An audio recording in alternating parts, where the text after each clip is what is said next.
はい、皆さんようこそいらっしゃいました。心のサプリキモトークです。このチャンネルでは世の中にいらっしゃる、苦しんでいる方、心に悩みを抱えている方、孤独に苛まれている方、そうした方々の心に届くことを祈ってさまざまなメッセージを発信させていただきたいと思っています。今日は学校におけるいじめ、こうした学校でのいじめで苦しんでいるお友達にメッセージを届けようと思います。いじめっていうね体験は本当にきつくて、私自身ねいじめられた経験っていうのがあるんですよ。でいじめっていうのはね決してこれ恥ずかしくないんですよね。いじめられるということは恥ずかしくない、これはね心の中にちょっと止めておいてね、理由は後で説明するんですけれども、私ねいろいろな人の悩みを聞いていく中でやっぱり大人になってもね、過去にいじめられた経験がある人っていうのはそれが忘れられなくて尾を引いている方ってねいっぱいいらっしゃるんですよ。でね、いろんないじめのケースの話を今まで聞いてきたんですけど、いじめられっ子にはね共通点っていうのがないんですよ。どういうことかというと、お勉強があまり得意じゃなくていじめられる子もいるし、逆に勉強がすごくできて妬まれていじめられる子もいる。同様に、外見に特徴があっていじめられる子もいれば、外見が整っていていじめられる子もいるし、お家があんまり裕福じゃなくていじめられる子もいれば、お家がお金持ちで、妬まれてねいじめられる子もいる。うん、結局ね、何が原因っていうことはなくて、誰でもいじめられっ子になるそういうね可能性があるんですよね。いじめが始まる何らかのきっかけになるような出来事はあったかもしれない。でもね、いじめられっ子にはこれといった特徴っていうのがないですね。みんなね共通点というのはなくて、誰もがいじめられっ子になりうる。で逆にねいじめっ子にはある種の共通点があるんですよ。でいじめっ子の共通点というのは、彼らはね群れるでしょ。ね、いじめって大体1対多数の関係になるでしょ。ね、いじめられっ子の場合ね、すごく相手ってものすごく怖くて強くて大きな存在に思えるかもしれないけれども、いじめてる側の人っていうのはね、実はそれほど強い人間というのはいないんですよ。なぜならね彼らというのは群れたがる習性があって、人間っていうのはねもともと群れで生活する生き物ですから、グループの中にいるとね安心するんですよ。ね、グループに所属したいというそういう欲求というのがもともと人間には備わっていて、でねグループを構築するためには何かね共通の理由が必要になってくるんですよね。例えばでもそういった理由が野球を一緒に頑張って甲子園に行こうとかね、頑張って、みんなで一緒に勉強していい学校に行こうとか、こういうポジティブな理由で、グループが構築できる人、こういったのはね素晴らしいんだけれども、中にはね、何らこう生産性のないね、こういういじめみたいな形でなんかこいつなんかムカつくからいじめようぜとかね、こいつイラつくべなんてね、そんなことで、なんかこう特定の誰かをいじめることによってなんかそういう共通意識でねまとまろうとするようなグループもある。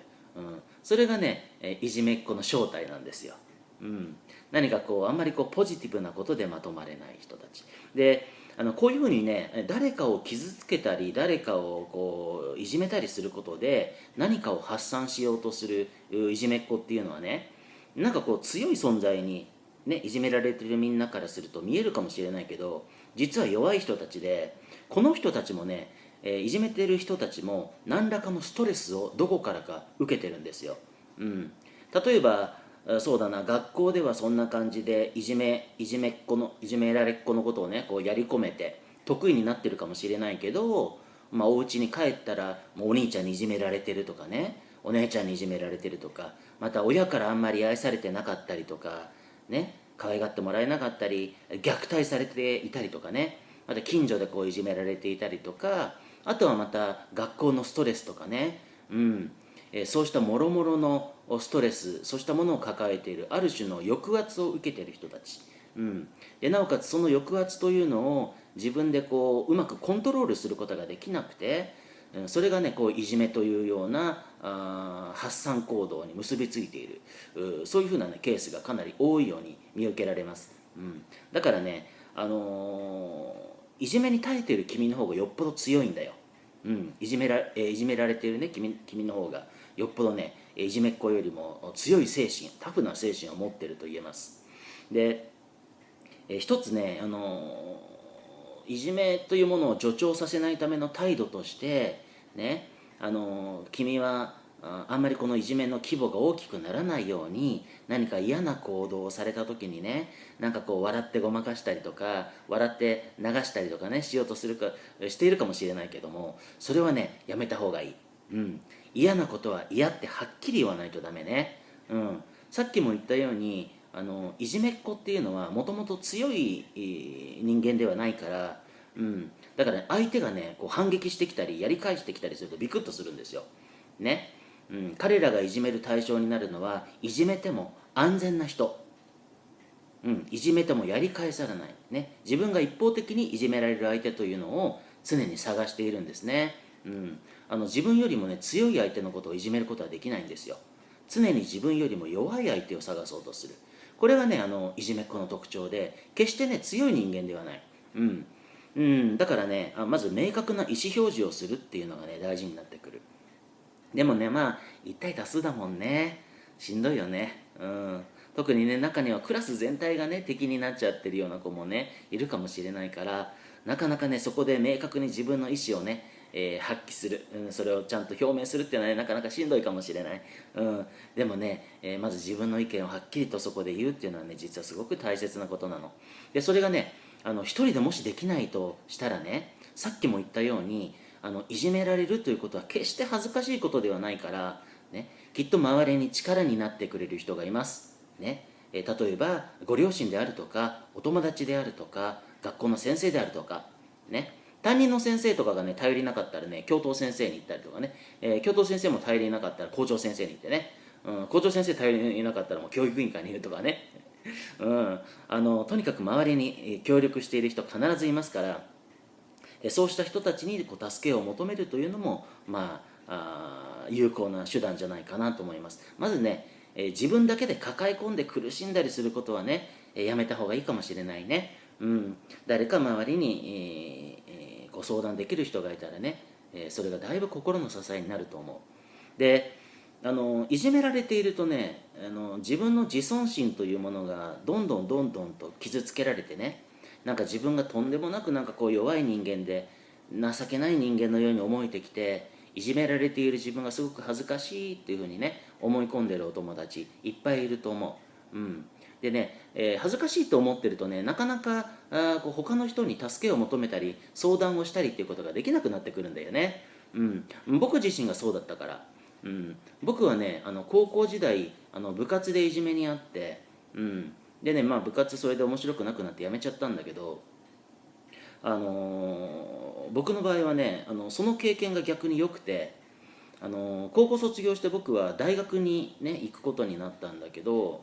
お家があんまり裕福ではなかったからね、真面目に宗教やってますから、あんまりそうお金がなくてね、で新聞配達をしながら大学に行ったんですよ、朝はね3時頃に起きて新聞屋さんに行ってね新聞にチラシの折り込み広告を入れて、でね朝刊配り終わってお店に戻るのが大体6時半ぐらいね、それから食事を食べてちょっと仮眠を取って大学に行って、で大学で、授業を受けて帰ってきたら今度夕刊を配ってっていうね、こういう生活を何年もして、でねしんどくてね辞めていっちゃう仲間がいっぱいいたんだ、実際すごくしんどいのその生活っていうのはね。だけどもね僕はいじめが原因で部活を辞めていたから、ある種ね僕の中にはね敗北感があったんですよ。挫折感があったのね。僕は途中で諦めちゃったっていうような挫折感があって、でねそれがね僕の原動力になったの。あの時僕は逃げ出しちゃった、その逃げ出しちゃった自分がどうにも情けなくて、もうね逃げ出すのは嫌だ、なんとか逃げ出しちゃった自分を超えたいっていうふうに思いがあって、僕はそれがあってね、大学卒業することができた。新聞配達しながらね。だからね、親からはね1円も仕送りもらってないよ、僕は。大学進学とかでね、家がこう経済的に、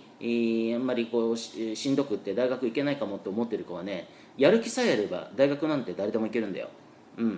そうだからね、自分の人生というものにこう夢をしっかりと持ってね、先に進む努力というのをねしてもらいたいと思います。で、私のね知り合いでもね、もう50代前半ぐらいのね知り合いの方でもね、同じようにいじめられていた経験のある人がいて、その人はね今でもね引きずってる。なんかね、中学校時代かな、休み時間になるとね、クラスでいらない人選手権みたいのをやるんだって。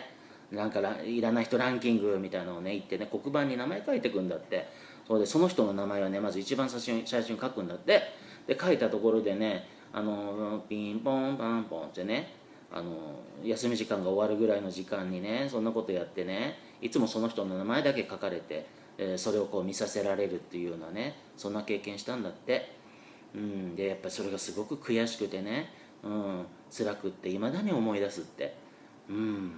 でね、いじめっていうのはね、いじめられていたその事実よりも、何かその時に傷ついた自分の自尊心とかプライドね、そういったことの方が実は後を引くのね。だから何かね、それを克服するような体験というものが自分の中にあるとね、僕はあの時いじめられていたけどこんな風に克服したっていうような体験があると、何かねそこを乗り切ることができるんだけど、なかなかねそこから逃げ回ってしまうと、苦手な思い出とか嫌な思い出だけが心の中にね残ってしまって、それがね後々になっても尾を引くっていうことがあるから、だからこういった今ねいじめで苦しんでいる君たちはね、そこからただ逃げるということだけを考えずに、いかに乗り切るか、乗り切るためには周りの協力が必要な時もあるからね、そこをいかに乗り切るかっていうのがね大事になってくると思う。なぜならこのいじめっていうのはね、学校だけじゃなくてね社会に出てもあるんだよ、形を変えて。例えばそうだな、パワハラとかモラハラとかセクハラとかね、そんな言葉聞いたことあるでしょ。これね形を変えたいじめなの。大人の世界にもあるいじめなんですよ。だからね、どこに行ってもそういういじめの構図っていうのはあるんだ、残念ながら。で若いうちにそうしたコミュニケーションの上での障害に、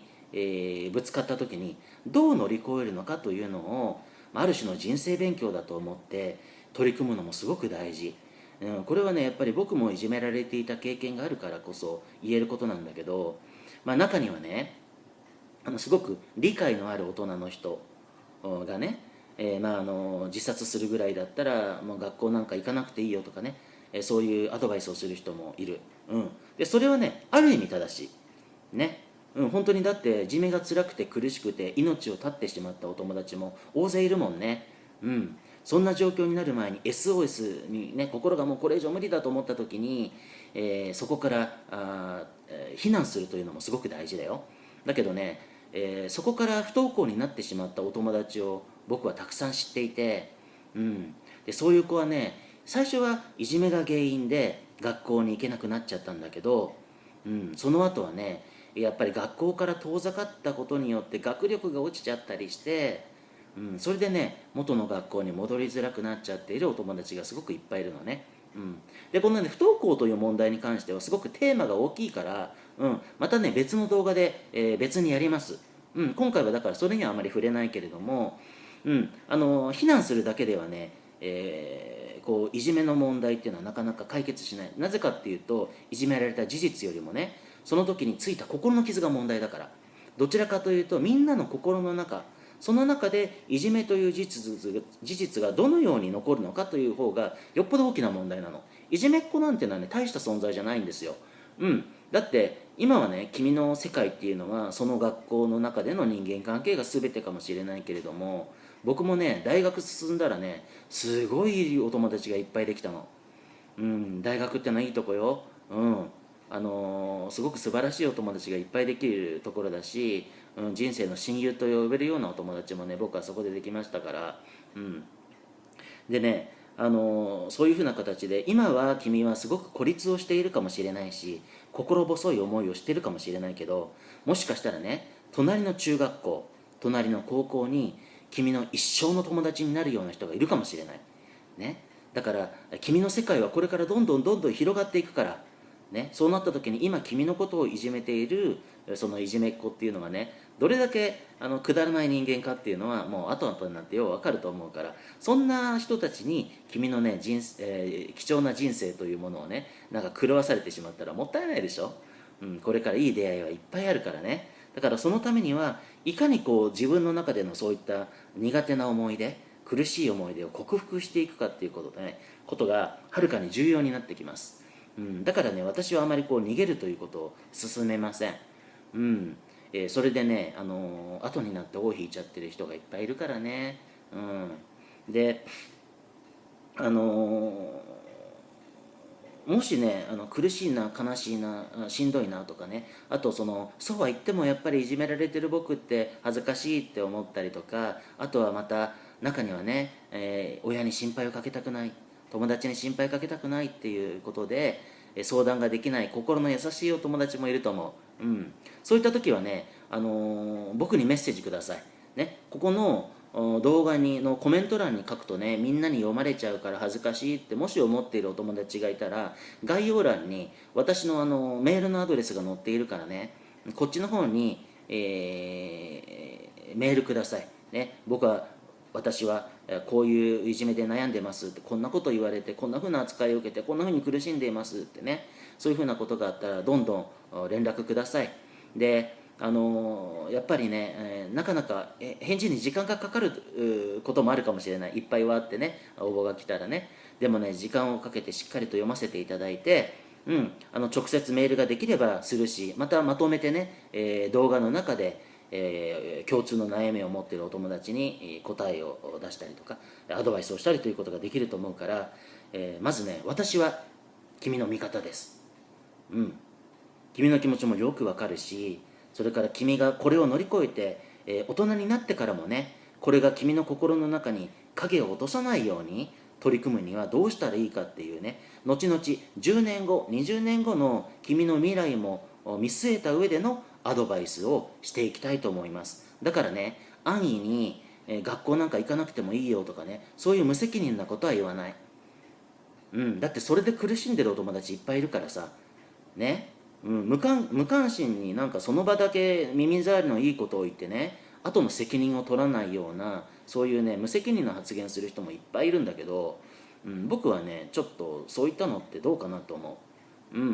やっぱり、学校に行かなくなるっていうことには当然リスクがね、ついてくるから、そうしたリスクのことも説明をしないといけないし、それにさ、いじめられてる君が学校に行けなくなるなんておかしいじゃんね。本当であればいじめてね、君のことを学校に行きづらくさせてる人の方が定額とかさ退学になればいいんじゃない。でもね、いじめられてる君の方が学習の機会を失うなんて、そんなバカなことがあっちゃいけないよね。そのためにもしっかりと君はね、自分の意思を表示してね、学校の方にねまた楽しく通えるような日が来ることを祈っています。でそのために僕は全力でサポートしますね。今はこうして動画の中でのやり取りしかできないかもしれないけれども、でもね、力強く君をサポートするし、これからもメッセージを発信してくるから。でもしね、今大人でかつていじめの経験のある方、同じような経験をされたことがある方、こうしたいじめの問題というのはどんな時代でもあるから、きっと皆さんの体験が他のビューアーさんをね、力づけたり勇気づけたりということがあるかもしれませんから、だからどんどんとね、もし心ある方はね、コメント欄の方にいろんな書き込みをお願いします。でそうするとそれによって僕もさまざまないじめの形に対するそのいじめの持っている多様性についてさらに勉強をすることができるし、きっと同じ体験をしている人の励みにもなると思います。ですから今後ともこのチャンネルの中で情報共有をしながら、共にこのいじめというある種普遍的な問題に対して取り組んでいけるようなチャンネル、そういったチャンネル作りにご協力いただきたいと思います。ですから、今日のまとめとしては、いじめというのは決して恥ずかしいことではないということ、ね、いじめっ子というのはそんな怖い存在じゃないということ、それから嫌なことは嫌という、それと、周りに協力者を見つけて一緒にこの問題を取り組んでいく、逃げるだけではなくて、こういった問題といかに取り組んでいくかということが人生にとってはすごく大事になってくるからね、だからそれに対して今後も私は動画を介してサポートさせていただきたいと思います。今日は、こうした形で学校におけるいじめについて、メッセージを送らせていただきました。すごく大きなテーマだから今後もね引き続き、第1章第2章みたいな形で、引き続き、継続的にメッセージを送らせていただきたいと思います。ですからこのチャンネル登録と高評価の方もよろしくお願いします。